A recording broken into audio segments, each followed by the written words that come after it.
వెళ్ళొస్తాను. సత్యరాజు వాళ్ళ మనుషులు ఆఫీస్ దగ్గర గొడవ చేస్తారని ఫోన్ చేశారు. ఇప్పుడు ఎందుకండి? డ్యూటీకి వెళ్తున్నా, తప్పకుండా వెళ్ళాలి.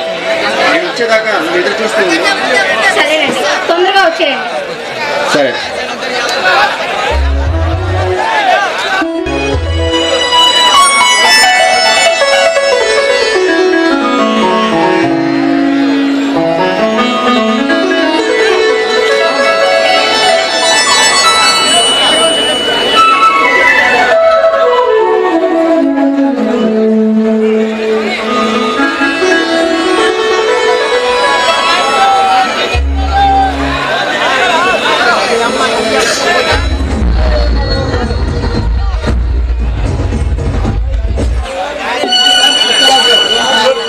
సత్యరాజు గారు, ఏంటి మీరు రాక? అదే మరి నా మనుషులు మీ ఆఫీస్ దగ్గర గొడవ చేశారని పోలీసులు అరెస్ట్ చేశారంట. ఆ విషయం మాట్లాడటానికి నేను వచ్చాను. సత్యరాజు గారు, మీ వాళ్ళని నేనే పోలీసులతో అరెస్ట్ చేయించాను. ఎంఆర్ఓ ఆఫీస్కి వచ్చి ఫైలు మీద సంతకం పెట్టలేదని నానా గొడవ చేశారు. అందుకని నా వాళ్ళని స్టేషన్లో పెట్టిస్తావా? నీకెంత ధైర్యం?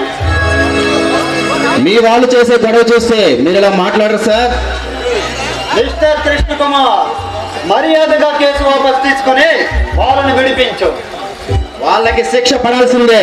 వాళ్ళని శిక్షించకపోతే వాళ్ళు ఎలానే దౌర్జన్యం చేస్తారు సార్. ఎంఆర్ఓ అనవసరంగా నా మనుషుల్ని జైల్లో పెట్టించావు. అంత మనగాడివా? నేను మనగానో కాదు, రేపు కోర్టులో తెలుస్తుంది. ఇది నా సత్యం. అది సరే, నా వాళ్ళని ఎలా బయటకు రప్పించుకోవాలో నాకు బాగా తెలుసు. ఇంతకు నా ఫైల్ మీద సంతకం పెట్టనున్నావంట, నీ ఉద్దేశం? నా గురించి నీకు బాగా తెలుసు మిస్టర్ సత్యరాజ్. పేదవాళ్ళ భూములను కబ్జా చేసిన వీరుడు అని, అవసరమైతే మనుషుల ప్రాణాలు తీసే రాక్షసుడు అని నాకు తెలుసు. తెలుసు కూడా నా ఫైల్ మీద సంతకం పెట్టలేదంటే నీ ఉద్దేశం? నా ఉద్దేశం సదుద్దేశమే మిస్టర్ సత్యరాజ్. నీలాంటి దేశ ద్రోహులను పాపాల చిట్టాలు తయారు చేసి హోమ్ మినిస్ట్రీకి పంపాలనుకునేవాడిని. ఇక నువ్వు నన్నేం చేస్తావు? మిస్టర్ కృష్ణ కుమార్, నీవు కొత్తగా ఉద్యోగంలోకి వచ్చిన వాడికి, నీకు ఇవేమీ తెలియవు. మర్యాదగా నీకెంత డబ్బు కావాలో చెప్పు, ఇస్తాను. నా పలుకుబడి ఉపయోగించి నీకు ప్రమోషన్ కూడా ఇప్పిస్తాను. సత్యరాజ్, మీలాంటి అవినీతి పరుల్ని ఆట కట్టిస్తానని ప్రతిజ్ఞ చేసి మరీ ఉద్యోగంలో చేరాను. ఆ పేదవాళ్ళ భూములను వాళ్ళకి ఇప్పించి నిన్ను కటకటాల వెనక పంపించి ఈ కృష్ణకుమార్ దమ్మేంటో నీకు తెలిసేలా చేస్తా. ఎంఆర్ఓ, అనవసరంగా నాతో విరోధం పెంచుకుంటున్నావు. నిన్ను అడ్డంగా నరికి ఈ ఇంటికి పార్సల్ పంపించగలను. సత్యరాజ్, నీలాంటి దేశద్రోహులు బెదిరిస్తే బెదిరిపడేవాడిని కాదు. బ్రహ్మనాయుడు పౌరుషాన్ని పుట్టుకుపుచ్చుకున్న పల్నాడు గడ్డపై పుట్టిన పలనాటి సింహాన్ని. ఈ ఆటలు నా దగ్గర సాగవు.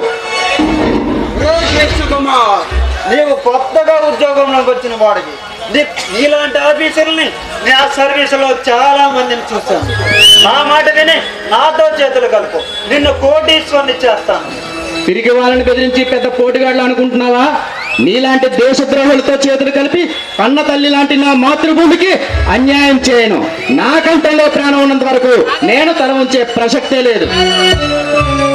ఒరే కృష్ణ కుమార్, అధికారాన్ని, అంగబలాన్ని, అర్థబలాన్ని అన్నిటికీ మించిన గుండె ధైర్యాన్ని ఆయుధంగా చేసుకుని ఈ గుండెగిరి చలాయిస్తున్నాను. మర్యాదగా నా మాట విను. మిస్టర్ ఎమ్మెల్యే, ప్రజల ఓట్లతో గెలిచి ఆ ప్రజలపైనే దౌర్జన్యం దాదాగిరి చేసే నీతో చేతులు కలిపే అవివేకి కాదు ఈ కృష్ణకుమార్.